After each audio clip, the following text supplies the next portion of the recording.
Olive divine healing ministries வழங்கும் புத்துயிர் நிகழ்ச்சிக்கு உங்களை அன்புடன் அழைக்கின்றேன். ஹெப்ரோன் விஷன் டிவி நேயர்கள் அனைவருக்கும் ஆண்டவராகிய இயேசு கிறிஸ்துவின் நாமத்தில் என் அன்பின் வாழ்த்துக்கள். கிறிஸ்துவுக்குள் பிரியமானவர்களே, இந்த நாளில் மீண்டும் உங்களை சந்திப்பதில் மிக்க மகிழ்ச்சி அடைகின்றேன்.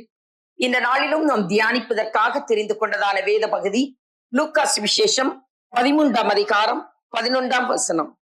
அப்பொழுது 18 வருஷமாய் பலவீனப்படுத்தும் ஆவியை கொண்ட ஒரு ஸ்திரீ அங்கே இருந்தாள். அவள் எவ்வளவும் நிமிரக்கூடாத கூனியாய் இருந்தாள். இயேசு அவளை கண்டு தம்மிடத்தில் அழைத்து, ஸ்திரீயே, உன் பலவீனத்தினின்று விடுதலையாக்கப்பட்டாய் என்று சொல்லி அவள் மேல் தமது கைகளை வைத்தார். உடனே அவள் நிமிர்ந்து தேவனை மகிமைப்படுத்தினாள். ஹல்லேலூயா. என்னை கேட்கின்ற அருமையான கர்த்தருடைய பிள்ளைகளை, இந்த நாளில் நாம் தேவ சமூகத்தில் இருக்கின்ற போது விடுதலையாக்கும் தேவன் நம் மத்தியில் இருக்கிறார் என்கின்ற நம்பிக்கையோடு கூட இருப்போம். பலவீனத்திலிருந்து நம்மை கர்த்தர் விடுதலையாக்குவார். அந்த தலைப்பில் நான் உங்களோடு கூட பேச விரும்புகின்றேன். பலவீனத்தினால் கட்டப்பட்டிருக்கின்றதான அன்பு சகோதரனே, சகோதரியே, இயேசு கிறிஸ்து ஒரு நாளில் அவர் இந்த உலகத்தில் வாழ்ந்த நாட்களிலே ஒரு ஓய்வு நாளில் தேவாலயத்திலே சென்றார். அந்த தேவாலயத்திலே செல்கின்ற போது அங்கே 18 வருஷமாய் கூனியாய் இருந்த ஒரு ஸ்திரீ தேவாலயத்துக்குள்ளே இருந்து கொண்டிருக்கின்றாள். ஹல்லேலூயா. கிறிஸ்துவுக்குள் பிரியமானவர்களே, இந்த 18 வருஷமாய் பலவீனப்படுத்தும் ஆவியை உடைய ஸ்திரீ, இவளுடைய ஐடென்டிட்டி என்ன? 16ஆம் வசனம் சொல்லுகிறது, இவள் ஆபிரகாமின் குமாரத்தியாய் இருக்கிறாள். அவள் இருக்கிற இடம் எங்கே? தேவாலயத்தில் இருக்கிறாள். என் அன்பு சகோதரனே, சகோதரியே, நானும் கூட இந்த நாளிலே விசுவாசிகளாய் இருக்கின்றோம். தேவனை தேடுகின்றோம், தேவ சமூகத்தில் இருக்கின்றோம், தேவ ஆலயத்திற்கு கடந்து செல்லுகின்றோம். ஆனால் நம்மையும் பலவீனப்படுத்தும் ஆவி கட்டி இருக்கின்றதா என்பதை ஒன்று சோதித்து பார்ப்போம். இந்த பலவீனப்படுத்தும் ஆவியை இருந்ததான இந்த ஸ்திரீயால் தேவனுடைய சத்தம் கேட்டாலும் அவளால் அவரை பார்க்க முடியவில்லை, அவருடைய மகிமையை காண முடியவில்லை. தேவாலயத்திற்குள் தான் இருக்கிறாள். அவள் ஆபிரகாமின் குமாரத்தி தான், அவள் ஒரு விசுவாசி தான். ஆனாலும் தேவனுடைய மகிமையை அவளால் காண முடியவில்லை. ஏனென்றால் பலவீனப்படுத்தும் ஆவி அவளை கூனி குறுக பண்ணி இருந்தது. இன்றைக்கு கூட நாம் அநேகர் சொல்வதை கேட்டிருப்போம், வாழ்க்கையில மிகவும் கூனி குறுகி போனேன். அது என்ன கூனலா? No, it's a spirit of weakness, it's a spirit of sickness, it's a spirit of pain, spirit of infirmity. என்ன ஆவியினால் நாம் இன்றைக்கு கட்டப்பட்டிருக்கிறோம்? கிறிஸ்துவுக்குள் பிரியமானவர்களே, ஆண்டவரை நாம் ஆராதிக்க முடிவதில்லை. தேவாலயத்தில் இருக்கின்றோம், நாம் தூங்கி எழும்பி வருகின்றோம், தேவனை மகிமைப்படுத்த முடிவதில்லை. இந்த ஸ்திரீயுடைய வாழ்க்கையும் அதுதான். 18 வருஷமாய் நிமிர்ந்து பார்க்க முடியவில்லை. இயேசு கிறிஸ்து அவளை கண்டு அவளிடத்தில் வந்து சொல்லுகிறார், ஸ்திரீயே, நீ இந்த பலவீனத்தினின்று விடுதலையாக்கப்பட்டாய். இயேசு தம்முடைய கரங்களை அவள் மீது வைக்கிறார். முதலாவது ஒரு கமாண்ட் சொல்லுகிறார், நீ விடுதலையாக்கப்பட்டாய். இரண்டாவது, he touches her. அவளுடைய சரீரத்தில் அவளை தொடுகிறார். அவளை தொட்டவுடனே அவள் பரிபூர்ணமான விடுதலை பெற்று அவளுடைய கூனல் நிமிர்ந்து அவள் தேவனை மகிமைப்படுத்துகிறாள். அந்த 18 வருடமும் தேவாலயத்தில் அவள் இருந்து கொண்டிருந்தாலும் ஆண்டவரை மகிமைப்படுத்த முடியவில்லை. இன்னைக்கு நான் உங்களோடு கூட சொல்ல விரும்புவது, வாழ்க்கையில் ஏன் நாம் கூனி குறுகி போய் இருக்கின்றோம்? ஆண்டவரை ஆராதித்தாலும் விசுவாசியாய் இருந்தாலும் தேவனை நாம் மகிமைப்படுத்த முடிவதில்லை. இதற்கு காரணம் என்ன? ஒரு பலவீனப்படுத்தும் ஆவி நம்மை கட்டி இருக்கின்ற போது, ஒரு நலிந்த ஆவி, ஒரு தளர்ந்து போன ஆவி நம்மை இன்றைக்கு கட்டி வைத்திருக்கிறது என்றால் நம்மால் துதிக்க முடியாது. இதற்கு காரணம் என்ன? நம்முடைய மனதிற்குள் இருக்கும் வீணான சிந்தனைகள் தான். உலகத்திலே இன்றைக்கு பார்க்கின்ற போது அதிகமாக இந்த பலவீனப்படுத்தும் ஆவியினால் கட்டப்பட்டுதான் இருக்கிறார்கள். டிப்ரெஷன் என்று நீங்கள் கேட்டிருப்பீர்கள். எங்கு பார்த்தாலும் டிப்ரெஷன், எங்கு பார்த்தாலும் ஸ்ட்ரெஸ். இன்னைக்கு இந்த மன அழுத்தத்தினால், இந்த மன சோர்வினால், டிப்ரெஷனினால் தான் மக்கள் அதிகமாய் நோய்வாய்ப்பட்டிருக்கின்றார்கள். ஒன்று நாம் அறிந்து கொள்ள வேண்டும். சத்ருவானவன் இந்த பலவீனப்படுத்தும் ஆவியினால் நம்மை கட்டுகின்ற போது முதலாவது அவன் குறிவைக்கிறது நம்முடைய இருதயத்தை தான். இப்படிப்பட்ட பலவீனப்படுத்தும் ஆவி உடையவர்கள் முதலாவது பலவீனம் அடைவது மனதளவிலே பலவீனம் அடைகிறார்கள். மனதில் பலவீனம் அடைந்த பின் சரீரத்தில் பலவீனம் அடைகிறார்கள். ஆரம்பத்தில் சரீரத்தில் சுகமாய்தான் இருப்பார்கள், நன்றாய்தான் இருப்பார்கள். பலவிதமான பார சுமைகளை சுமந்தவர்களாய், இருதயத்திலே பாரத்தோடு கூட மன வலிமையின்றி மனம் தளர்ந்து போனவர்களாய், மனம் குறுகி போனவர்களாய், வேதனையோடும் கண்ணீரோடும் ஆலயத்திலே கடந்து வந்தாலும் தேவனை துதிக்க முடியாமல் இருந்து கொண்டிருக்கின்ற போது அவருடைய வாழ்க்கையிலே மனதளவில் குறுகி போகின்றார்கள். நாளடைவில் அவர்களுடைய சரீரமும் பலவீனம் அடைகின்றது. என்னை கேட்கின்ற அன்பு தேவச்சனமே, ரோமருக்கு அப்போஸ்தலனாகிய பவுல் எழுதின நிருபத்தில் 1ஆம் அதிகாரம் 21ஆம் வசனம் சொல்லுகின்றது, அவர்கள் தேவனை அறிந்தும் அவரை ஸ்துதியாமலும் ஸ்தோத்திரியாமலும் இருந்து அவர்களுடைய சிந்தனைகளினாலே வீணரானார்கள். உணர்வில்லாத அவர்களுடைய இருதயம் இருள் அடைந்தது. நம்முடைய இருதயத்தை முதலாவது சத்ரு இருள் அடைய பண்ணுகின்றான். நம்முடைய மனம் ஏன் பலவீனம் அடைகிறது? மனதிற்குள் இருக்கிற வீணான சிந்தைதான். ஏன் நாம் ஆண்டவரை ஸ்துதிக்க முடியவில்லை, ஸ்தோத்தரிக்க முடியவில்லை? ஆண்டவர் தொட்டவுடனே, சுகமடைந்த உடனே அவள் முதல் செய்தது தேவனை மகிமைப்படுத்துகிறாள். இன்னைக்கு நாம் பல காரியத்தோடு இருந்து கொண்டிருக்கலாம். ஆண்டவரே, நான் உம்மை துதிக்க முடியாது, துதிக்க முடியவில்லை, நான் எப்படி துதிப்பேன் ஆண்டவரே? வாழ்க்கையில பலவிதமான பிரச்சனைகள், பிள்ளைகளினால் பிரச்சனைகள், குடும்பத்திலே போராட்டங்கள், வறுமைகள், கஷ்டங்கள், தொழிலிலே தோல்வி, நெய்பர்ஸ், அயலகத்தாரால் பலவிதமான உபத்திரவங்கள், பலவிதமான கட்டுகள், கணவனால் பிரச்சனை, குடும்பத்தில் சமாதானம் இல்லை, சந்தோஷம் இல்லை. இப்படிப்பட்ட காரியங்கள் இருக்கின்ற போது இவைகளை எல்லாம் நம்முடைய உள்ளத்திற்குள்ளே நினைத்து கொண்டே இருக்க இந்த சிந்தனைகள் நமக்குள்ளே அதிகரிக்க, மல்டிப்ளை ஆகின்ற போது நாம் தேவனை துதிக்க முடியாமல் பலவீனம் அடைகிறோம். நம்முடைய மனம் பலவீனம் அடைகிறது. நம்முடைய மனம் பலவீனம் அடைகின்ற போது, தேவனை துதிக்க முடியாத போது வாழ்க்கையிலே கூனி குறுகி போனவர்களாய் இருக்கின்றோம். ஆசீர்வாதங்களை சுதந்திரிக்க முடியாமல், ஆண்டவருடைய நன்மையான ஈவுகளை சுதந்திரிக்க முடியாமல் காணப்படுகிறோம். கிறிஸ்துவுக்குள் பிரியமானவர்களே, இன்றைய நாளிலே நான் உங்களோடு ஒன்று சொல்லிக்கொள்ள விரும்புவது, உங்கள் உள்ளத்திற்குள்ளே வீணான சிந்தைகள் இருக்குமானால், உங்களுடைய காரியங்களை குறித்து, உங்களுடைய தொழிலை குறித்து, தொழிலின் முன்னேற்றத்தை குறித்து, உங்கள் பிள்ளைகளுடைய படிப்பை குறித்து, அல்லது உங்கள் குடும்பத்தின் வளர்ச்சியை நினைத்து, அல்லது நீங்கள் செயல்படுகிற எந்த காரியத்திலும் எவ்வளவாய் செய்வேன் என்று பலவிதமான நினைவுகளோடு இருக்கிற அன்பு சகோதரனே, சகோதரியே, இந்த நினைவுகள் எல்லாம் உங்களுக்கு தேவையில்லை. கர்த்தர் மேல் உங்கள் பாரத்தை வைத்து விடுங்கள். ஏசாயா தீர்க்கதரிசியின் புஸ்தகம் 61ஆம் அதிகாரம் 3ஆம் வசனம் என்ன சொல்லுகின்றது?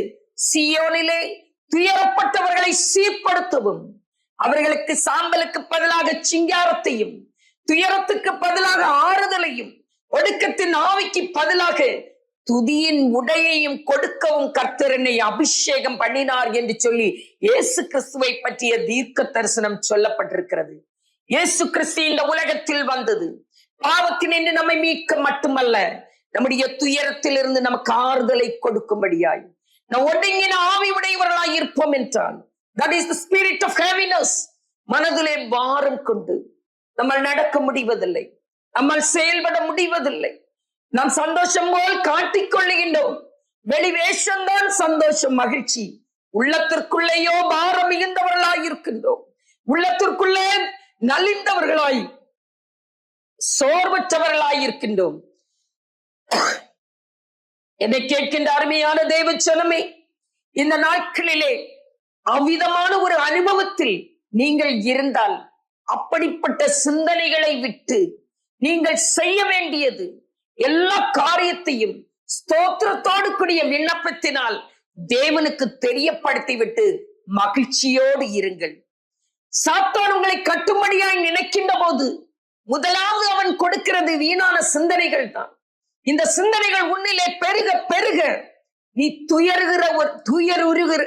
துயரப்படுகிற ஒரு நிலை உனக்கு ஏற்படுகின்றது, ஒடுக்கப்படுகிற ஒரு நிலை ஏற்படுகின்றது, நலிந்து போகிற ஒரு நிலை ஏற்படுகின்றது. இந்த நிலைமை வேண்டாம். ஒன்றை நினையுங்கள், கர்த்தர் செய்கின்ற நன்மைகளை எண்ணி பாருங்கள், அவர் செய்கின்ற அதிசயங்களை எண்ணி பாருங்கள். ஆண்டவரே, என் வாழ்க்கையிலே என்ன செய்தீர்? நான் மட்டும் கஷ்டப்படுகிறேன், என் பிள்ளைகள் மட்டும் கஷ்டப்படுகிறார்கள், துயரப்படுகிறார்கள் என்று சொல்ல அல்ல. உங்கள் வாழ்க்கையிலே ஒன்று சிந்தித்து பாருங்கள். அனுதினம் ஆண்டவர் கொடுக்கின்றதான சுகத்தை எண்ணி பாருங்கள்.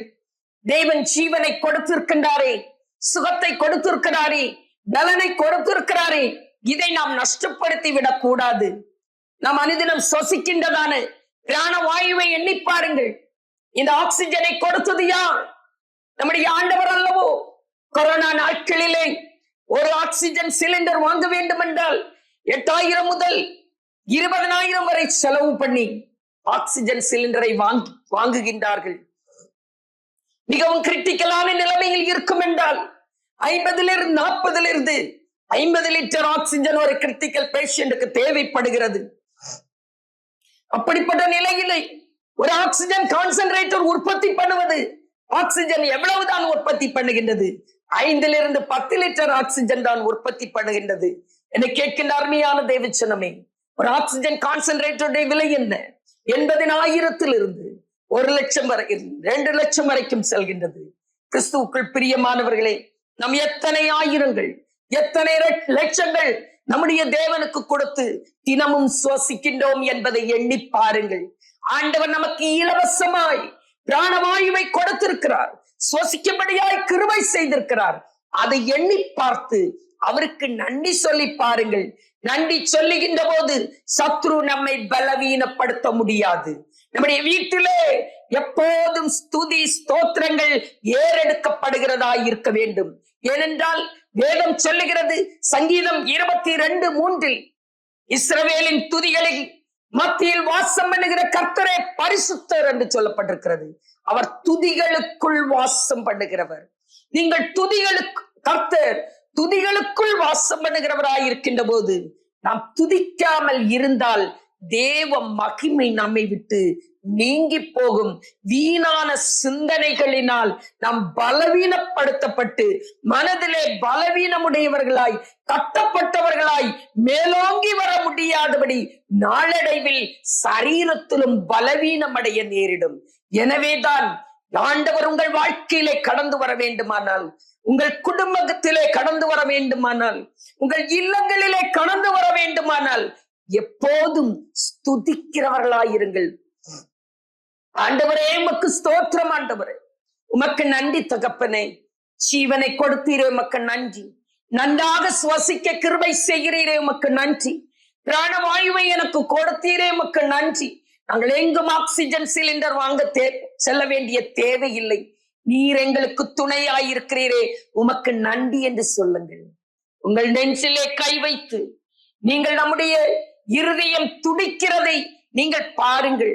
ஒரு நாளில் 1 லட்சம் தடவை இருதயம் துடிக்கின்றது. இவ்வளவு சீராய் இயங்க செய்கிற ஆண்டவரை மறந்து ஒரு வாழ்க்கை நமக்கு வேண்டாம்.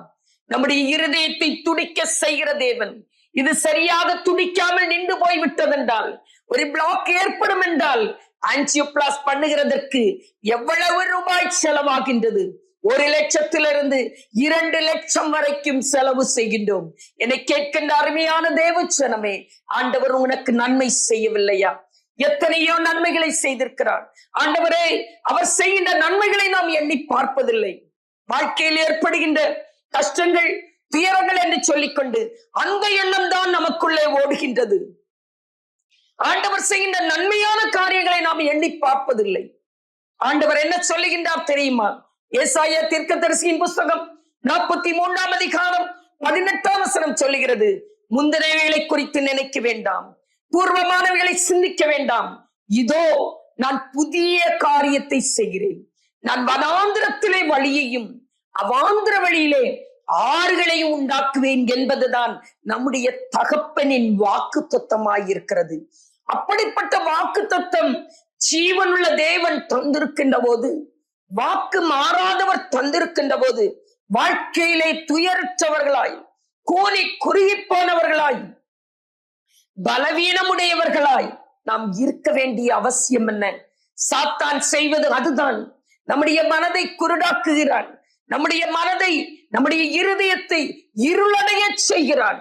தேவ வெளிச்சம் அகண்டு போகத்தக்கதாக துதியை நம்மை விட்டு எடுத்து போடுகின்றான். குறை கூறுகிற மனிதர்களாய் இருந்து கொண்டிருக்கிறோம். இதை கேட்கிற அருமையான ஆத்துமாவே, கர்த்தர் செய்கின்ற நன்மைகளை எண்ணி பாருங்கள். அவருக்கு ஸ்துதி ஸ்தோத்திரங்கள் ஏறெடுத்து பாருங்கள். எல்லாவற்றிலும் துதியுங்கள்.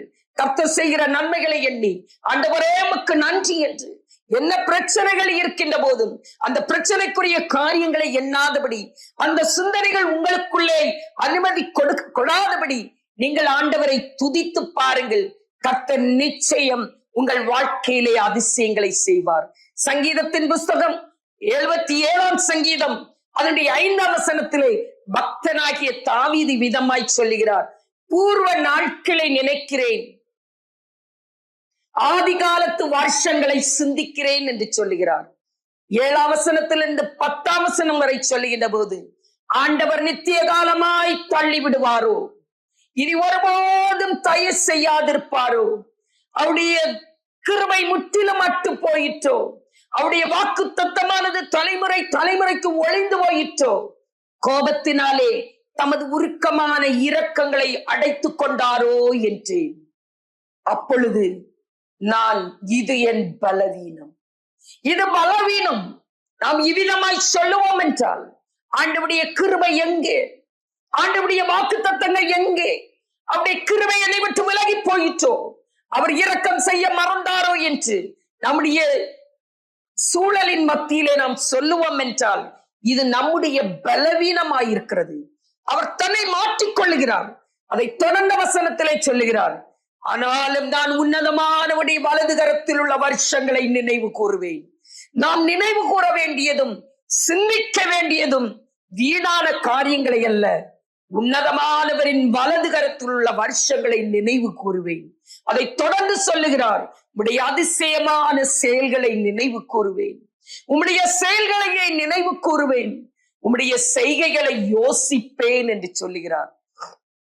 என்னை கேட்கின்றதான அன்பு தேவச்சனமே, உன்னதமானவரின் வலது கரத்தில் இன்னும் உனக்கு வருஷங்கள், நல்ல வருஷங்கள் உண்டு என்பதை மறந்து போகாதே. கர்த்தர் உனக்கு உன்னை நன்மையினால் முடிசூட்டுகின்ற காலம் இன்னும் இருக்கின்றது. நன்றி பலியை செலுத்துவோமாக. துயரத்தை இருக்கின்றோமா? பலவீனமாய் இருக்கின்றோமா? வியாதியாய் இருக்கின்றோமா? வறுமையின் மத்தியில இருக்கின்றோமா? ஆண்டவரே உமக்கு நன்றி, இதன் மத்தியிலும் விடுதலை கொடுக்க நீர் போதுமானவர் என்று சொல்லுங்கள். அவருடைய மகத்துவங்களை மட்டுமே எண்ணி பாருங்கள். வனாந்திரத்திலே வழியை உண்டாக்குவேன் என்றவர் என் வாழ்க்கையிலேயும் வழியை உருவாக்குவார். அவாந்திர வழியில ஆறுகளை உண்டாக்குகின்ற தேவன் என் வாழ்க்கையிலேயும் அப்படி செய்வார் என்று விசுவாச வார்த்தைகளை நினையுங்கள், சிந்தியுங்கள். அப்போது உங்களை தெரியாமலே நீங்கள் தேவனை மகிமைப்படுத்த முடியும். நீங்கள் தேவ ஆலயத்திலே இருந்தாலும், உங்கள் இல்லங்களிலே இருந்தாலும் தேவனுடைய மகிமையை நீங்கள் கண்டுகொள்ள முடியும். பலவீனத்தினின்று விடுதலையாக்கப்பட முடியும். ஹல்லேலூயா, ஹல்லேலூயா, ஹல்லேலூயா. கிறிஸ்துவுக்குள் பிரியமான என் அன்பு தேவச்சனமே, சங்கீதம் 22:26 சொல்லுகின்றது, கர்த்தரை தேடுகிறவர்கள் அவரை துதிப்பார்கள். நீங்கள் வீணான சிந்தையை விடுகின்ற போது தேவனை துதிக்க முடியும். இரண்டாவதாக, நம் ஆண்டவரை தேடுகின்ற போது அவரை துதிக்க முடியும். கர்த்தரை கண்டடையத்தக்க சமயத்தில் அவரை தேடுங்கள். தாவீது சொல்லுகின்றார், அந்தி சந்தி மத்தியான வேளைகளிலும் நாம் தியானம் பண்ணி முறையிடுகிறேன். கர்த்தரை தேடுகிற ஒரு பக்தன். தானியேல் ஆண்டவரை தினம் 3 வேளையிலும் தேடுகிற பக்தனாய் காணப்பட்டார்.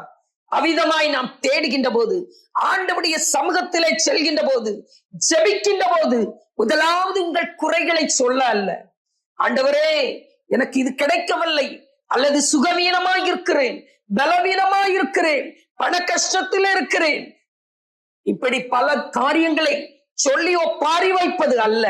ஆண்டவர் செய்த நன்மைகளை சொல்லி முதலாவது துதியுங்கள், துதித்து பாருங்கள். இந்த துதியின் மத்தியில் வாசம் பண்ணுகிறவர் இந்த துதிகளில் பிரியப்படுகிறவராய் இருக்கிறார். நீங்கள் அனைவரும் கேள்விப்பட்டிருப்பீர்கள். உங்களுக்கு தெரிந்தவர் தான் மிகப்பெரிய தொழிலதிபர் ரத்தன்ஜி டாடா. இவருக்கு எல்லாம் இருந்தது. ஸ்டீல் இண்டஸ்ட்ரி இருந்தது. 95% டீசல் ப்ராஜெக்ட் இந்தியாவிலையும் ஆப்பிரிக்காவிலையும் எடுத்து செய்து வந்தார். அவருக்கு எல்லா சொத்து சுதந்திரங்கள் இருந்தது, வேல்யூபிள்ஸ் இருந்தது. இவை ஒன்றிலும் சந்தோஷமில்லை. ஒரு முறை 200 பிள்ளைகளுக்கு, ஹேண்டிகேப் சில்ட்ரனுக்கு, நடக்க முடியாதவர்களுக்கு தன்னுடைய நண்பனின் வழிகாட்டுதலின்படி 200 வீல் சேர் செய்து கொடுக்கின்றார்.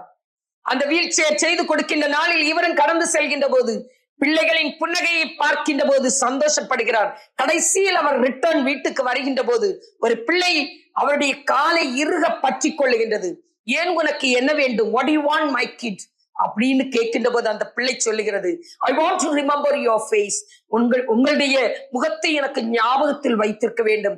ஏனென்றால் நான் பரலோகத்தில் வருகின்ற போது I want to recognize you and I want to say thank you once again. Hallelujah. காலை கொடுக்கவில்லை ரத்தன்ஜி டாடா, வெறும் வீல் சேரை தான் கொடுத்தார். அந்த பிள்ளைக்கு இருந்த மகிழ்ச்சிக்கு அளவே இல்லை.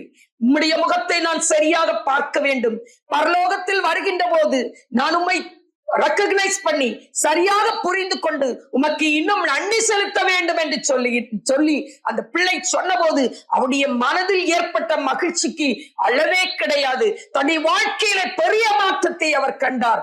அன்றிலிருந்து தன்னுடைய மாற்றத்துடன் இன்னைக்கு வரைக்கும் அவர் அதிகமான தன்னுடைய வருமானங்களை ஏழைகளுக்கு கண்டும் உலகத்திலே பலவிதமான நல்ல காரியங்களை செய்வதற்கென்று செலவிடுகிறார் என்று சொல்லுவதை நாம் அறிந்திருக்கின்றோம். அவருடைய சரித்திரத்தை வாசித்தால் தெரியும். என்னை கேட்கிற அன்பான தேவச்சனமே, உலகத்திலே ஒரு மனிதன் இவ்விதமாய் சந்தோஷப்படுவான் என்றால், ஒரு பிள்ளை நன்றி செலுத்துகின்ற போது இவ்வளவு நன்றியினால் மகிழ்ச்சி அடைவான் என்றால், நம்முடைய ஆண்டவராகிய இயேசு கிறிஸ்து எத்தனையோ நன்மைகளை நமக்கு செய்திருக்கின்ற போது இந்த நன்மைகளை எல்லாம் மறந்தவர்களாய் குறை கூறிக்கொண்டு நாம் இருந்து வாழ்ந்து கொண்டிருக்கின்றோமே, அப்படிப்பட்ட ஒரு வாழ்க்கை நமக்கு வேண்டாம். ஆண்டவருக்கு நன்றி செலுத்துகிறவர்களாய் அனுதினம் செய்கின்ற நன்மைகளை எண்ணி ஆண்டவருக்கு நன்றி செலுத்துவோம். எரேமியா 8ஆம் அதிகாரம் 10ஆம் வசனம் சொல்லுகிறது, கர்த்தருக்குள் மகிழ்ச்சியாயிருப்பதே என் பலன் என்று. அவ்வளவான மகிழ்ச்சியை நாம் பெற்றுக்கொள்ள வேண்டும். யார் தான் தேவனை துதிக்க முடியும்? மகிழ்ச்சி உள்ளவர்கள் தான் தேவனை துதிக்க முடியும். சந்தோஷம் உள்ளவர்களால் தான் தேவனை துதிக்க முடியும். எரேமியா 15:16 சொல்லுகின்றது, உம்முடைய வார்த்தைகள் கிடைத்தவுடனே அவைகளை உட்கொண்டேன், அவைகள் எனக்கு சந்தோஷமும் மிகுந்த மகிழ்ச்சியுமாய் இருக்கிறது. இந்த எரேமியா தீர்க்கதரிசி படுகிற வேதனைகளுக்கு அளவில்லை. ஆனால் தேவ வார்த்தை கிடைக்கின்ற போது உட்கொள்கின்றார். அவருக்கு மகிழ்ச்சி இருக்கின்றது, சந்தோஷம் இருக்கின்றது. என்னை கேட்கிற ஆத்துமாவே, உலகத்திலே ஒரே ஒரு வழி உண்டு என்றால் இது ஜீவ வார்த்தையான தேவ வார்த்தையை உங்களுடைய வாழ்க்கையில நீங்கள் உட்கொள்ளுவீர்கள் என்றால் எல்லா சூழ்நிலைகளிலேயும் நீங்கள் தேவனை மகிமைப்படுத்த முடியும், அவரை துதிக்க முடியும். உங்கள் உள்ளம் சந்தோஷத்தினால் நிறைகின்ற போது அது வியாதியாயிருக்கலாம், பலவீனமாயிருக்கலாம், கஷ்டங்களாயிருக்கலாம், கடினமான பாதையாயிருக்கலாம். இந்த எல்லா பாதையின் மத்தியிலையும் உங்கள் ஆண்டவரை துதித்துக் கொண்டே இருக்கும். உங்கள் நாவு குறை சொல்வதில்லை, கர்த்தரை துதித்துக் கொண்டே இருக்கும். அவ்வளவாய் துதிக்கின்ற போது கர்த்தர் உங்களிலே பிரியப்படுகிறவராய் நீங்கள் விரும்புகிறதற்கும் எண்ணுகிறதற்கும் அதிகமான நன்மைகளை கர்த்தர் உங்களுக்கு செய்ய போதுமானவராய் இருக்கிறார். ரோமர் 8:26 சொல்லுகிறது, அந்தபடியே ஆவியானவரும் நம்முடைய பலவீனத்திலே நமக்கு உதவி செய்கிறவராய் இருக்கிறார். உடைய வாழ்க்கையில ஒரு பலவீனம் இருக்கின்றதா? அந்த பலவீனத்தின் கட்டில் என்று விடுதலையாக்கும்படியாய் இயேசு போதுமானவராய் இருக்கிறார். பரிசுத்த ஆவியானவர் உனக்கு உதவி செய்கிறவர் என்பதை நீங்கள் மறந்து போக கூடாது. அவ்வளவாய் தேவனுக்குள் மகிழ்ந்து வாழ்கிறவர்களாய் நாம் காணப்பட வேண்டும். அதைத்தான் ஆமோஸின் புஸ்தகம் 3ஆம் அதிகாரம் 19ஆம் வசனம் சொல்லுகிறது. ஆபகுக்கின் புஸ்தகம் 3ஆம் அதிகாரம் 19ஆம் வசனம் சொல்லுகிறது, ஆண்டவராகிய கர்த்தரே என் பலன். ஹல்லேலூயா, ஹல்லேலூயா. கர்த்தர்தான் எனக்கு பலன். அவர் 17-18ஆம் வசனங்களிலே சொல்லுகின்ற போது சொல்லுகின்றார், அத்திமரம் துளிர் விடாமற் போனாலும், திராட்சை செடிகளில் பழம் உண்டாகாமற் போனாலும், ஒலிவ மரம் பலனற்று போனாலும், கிடையில் மந்தைகள் முதலற்று போனாலும், தொழுவத்தில் மாடுகள் இல்லாமல் போனாலும், நான் கர்த்தருக்குள் மகிழ்ச்சியாயிருப்பேன், என் ரட்சிப்பின் தேவனுக்குள் களி கூறுவேன் என்று சொல்லுகிறார். எப்படி இது சாத்தியம் என கேட்கிற அன்பு தேவச்சனமே, உங்களுடைய இருதயத்திற்குள்ள தேவ வார்த்தை இருக்கும் என்றால் சூழ்நிலைகள் உன்னை கட்ட முடியாது, வேதனைகள் உன்னை கட்ட முடியாது, அவைகள் உன்னை பலவீனப்படுத்த முடியாது. உன்னுடைய துதியின் சத்தத்தினால், உன்னுடைய துதியின் ஆரவாரத்தினால் கர்த்தருடைய ஆவியானவர் உன் இல்லத்திலே கடந்து வர முடியும், உன் உள்ளத்திற்குள்ளே கடந்து வர முடியும். நீ பெரிய காரியங்களை கண்டு தேவனை மகிமைப்படுத்த முடியும், கர்த்தரின் ஆசீர்வாதங்களை சுதந்தரித்துக் கொள்ள முடியும். எனவே அன்பு தேவச்சனமே, உங்கள் உள்ளத்திலே உங்களுடைய மனதை பலவீனப்படுத்துகிறதான சத்துருவின் கிரியைகள் இருக்கும் என்றால் இந்த நாளிலே அதிலிருந்து விடுதலையாக்கும்படியாய் ஆண்டவரிடத்தில் உங்களை ஒப்புக் கொடுத்து வீணான சிந்தனைகளுக்கு இடம் கொடாதபடி எப்போதும் தேவனை ஸ்துதித்து மகிமைப்படுத்துங்கள். வாழ்விலும் அவரை துதியுங்கள், தாழ்விலும் அவரை துதியுங்கள், உயர்விலையும் அவரை துதியுங்கள், தாழ்விலும் அவரை துதியுங்கள். எல்லா நேரத்திலும் கர்த்தரை நானே காலத்திலும் ஸ்தோத்திரிப்பேன், அவர் ஸ்துதி எப்போதும் என் வாயில் இருக்கும் என்று பக்தனாகிய தாவீது பல உபத்திரவத்தின் பாதையிலையும் 34ஆம் சங்கீதத்தின் 1ஆம் வசனத்திலே சொன்னது போல எல்லா காலத்திலும் ஆண்டவரை ஸ்துதித்து பாருங்கள். அவருடைய மகிமையினால் உங்கள் இல்லங்கள் நிரம்பும், உங்கள் குடும்பத்தில் வாழ்க்கையிலே சந்தோஷமும் அவருடைய பிரசன்னமும் நிறைந்தவர்களாய் காணப்படுவீர்கள். அந்த பெரிய சந்தோஷத்தை பெற்றுக் கொள்ள முடியாய் ஆண்டவரை தேடுங்கள். கர்த்தரை தேடுவதற்கு முன்னே வீணான சிந்தைகளை அகற்றி கர்த்தரை துதியுங்கள், துதியுங்கள், அவரை மகிமைப்படுத்துங்கள். கர்த்தருக்குள் மகிழ்ச்சியாயிருங்கள், அவருக்குள் பலனடையுங்கள். அவ்வளவாய் கர்த்தரை துதிக்கின்ற போது வீணான எண்ணங்களை அகற்றி தேவனை துதிக்கின்ற போது தேவனை மகிமைப்படுத்தும்படியாய் கர்த்தரின் மகிமையான செயல்கள் உங்கள் ஒவ்வொருவருடைய வாழ்க்கையிலே நிகழும். கர்த்தர் அப்படிப்பட்ட மேன்மையான ஆசீர்வாதங்களை உங்களுக்கு அருளி செய்வாராக. அந்த பெரிய நன்மைகளை சுதந்திரிக்கும்படியாய் நாம் முறுமீர்ப்பில்லாதவர்களாய் கர்த்தரை துதித்து மகிமைப்படுத்துவோம். கர்த்தர் தாமே நம்மை ஆசீர்வதிப்பாராக. ஆமென், ஆமென்.